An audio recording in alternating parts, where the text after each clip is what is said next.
Hi friends, வணக்கம். Welcome back to Tamil Mithran.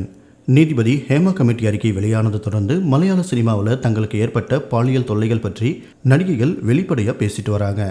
இதன் அடிப்படையில் சினிமா நடிகர்கள், இயக்குநர்கள், தயாரிப்பாளர்கள் உள்ளிட்டோர் மேலே வழக்கு பதியப்பட்டு வந்துட்டு இருக்கு. பெண்கள் மட்டும் இல்லாமல் இளைஞர் ஒருத்தரும் இயக்குனர் ரஞ்சித் மேலே பாலியல் துன்புறுத்தல் பண்ணதா புகார் கொடுத்திருக்காரு. இந்த நிலையில் சினிமாவில் நடிக்க வாய்ப்பு வாங்கி தரதா சொல்லி நடிகர் நிவின் பாலி பாலியல் தொந்தரவு பண்ணதாகவும், அவரோட சிலர் சேர்ந்து தன்னை பாலியல் வன்கொடுமை செஞ்சதாகவும் கொத்தமங்கலம் ஒண்ணுக்கல் போலீசார் வழக்கு பதிவு பண்ணி விசாரணை நடத்திட்டு வராங்க. அந்த பெண் கொடுத்த புகாரில் 2023 வருஷம் ஒரு வேலைக்காக துபாய்க்கு போன சமயத்தில் ஸ்ரேயா அப்படிங்கிற பெண் தனக்கு நிவின் பாலியை அறிமுகம் பண்ணி வச்சதாகவும், அதுக்கப்புறமா சினிமாவில் நடிக்க வாய்ப்பு வாங்கி தரதா சொல்லி நிவின் பாலி உள்ளிட்ட 5 பேர் சேர்ந்து பாலியல் வன்கொடுமை செஞ்சதா அந்த இளம்பெண் கொடுத்த வாக்குமூலத்தின் அடிப்படையில் IPC 376, 354 மற்றும் 376D ஆகிய பிரிவுகளில் கேஸ் ஃபைல் பண்ணியிருக்காங்க. மொத்தம் 6 பேர் இந்த வழக்கில் சேர்க்கப்பட்டிருக்காங்க. இதில் ஸ்ரேயா அப்படிங்கிற நடிகை முதல் குற்றவாளியாகவும், நிவின் பாலி 6வது குற்றவாளியாகவும் சேர்க்கப்பட்டிருக்காரு.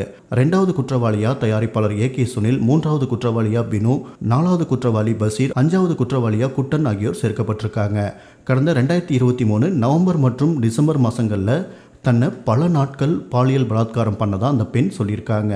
இதை தொடர்ந்து நிவின் பாலி சோசியல் மீடியாவில் வெளியிட்டிருந்த அறிக்கையில், எனக்கு எதிராக சொல்லப்பட்டிருக்கிற பாலியல் குற்றச்சாட்டு என் கவனத்துக்கு வந்ததை அடுத்து இந்த அறிவிப்பை நான் வெளியிடுறேன். இது உண்மைக்கு புறம்பானது, மோசமான உள்நோக்கம் கொண்டது. இதுக்கு பின்னாடி செயல்படுறவங்கள சட்டத்துக்கு முன்னாடி கொண்டு வர எந்த எல்லைக்கு வேணால் நான் போவேன். என்னை புரிஞ்சுக்கிட்டு ஃபோன் மூலமாகவும் மெசேஜ் மூலமாகவும் தொடர்பு கொண்டவங்களுக்கு நன்றி, வாய்மையே வெல்லும் அப்படின்னு சொல்லியிருந்தார். அதுக்கப்புறமா நேற்று நைட் ப்ரெஸ் மீட்டில் பேசியிருக்கிற நிவின் பாலி, இந்த விவகாரத்தை பெருசாக்க வேண்டிய அவசியமே கிடையாது. அதனால தான் நான் நைட்டில் இந்த ப்ரெஸ் மீட்டை கூட்டியிருக்கேன். எனக்கு எதிராக ஃபஸ்ட் டைமாக இப்படி ஒரு குற்றச்சாட்டு வந்திருக்கு. புகார் கொடுத்துருக்கிற பெண்ணை இதுக்கு முன்னாடி நான் பார்த்ததும் கிடையாது, பேசினதும் கிடையாது. எனக்காக நான் தான் பேசணும். நாளைக்கு யாருக்கு ஆப்போசிட்டாக வேணாலும் இந்த மாதிரி குற்றச்சாட்டுகள் வைக்கப்படலாம். அவங்களுக்காகவும் தான் நான் பேசிகிட்ருக்கேன்.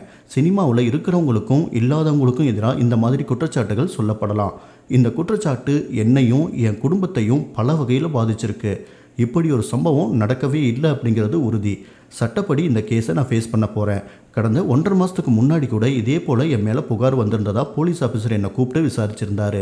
அந்த பெண்ணை எனக்கு தெரியாது அப்படின்னு நான் சொன்னதை அடுத்து அது ஒரு பொய்யான குற்றச்சாட்டு அப்படின்னு அந்த கேஸை போலீஸார் அப்பயே க்ளோஸ் பண்ணிட்டாங்க. அது அப்பயே முடிவுக்கு வந்துருச்சு. ஆனால் அந்த சமயத்தில் இதுக்கெல்லாம் இம்பார்ட்டன்ஸ் தர வேண்டாம் அப்படின்னு நினச்சி தான் நான் அந்த பொண்ணு மேலே எதுவும் கேஸ் தரல அப்படின்னு நிவின் பாலி சொல்லியிருக்காரு.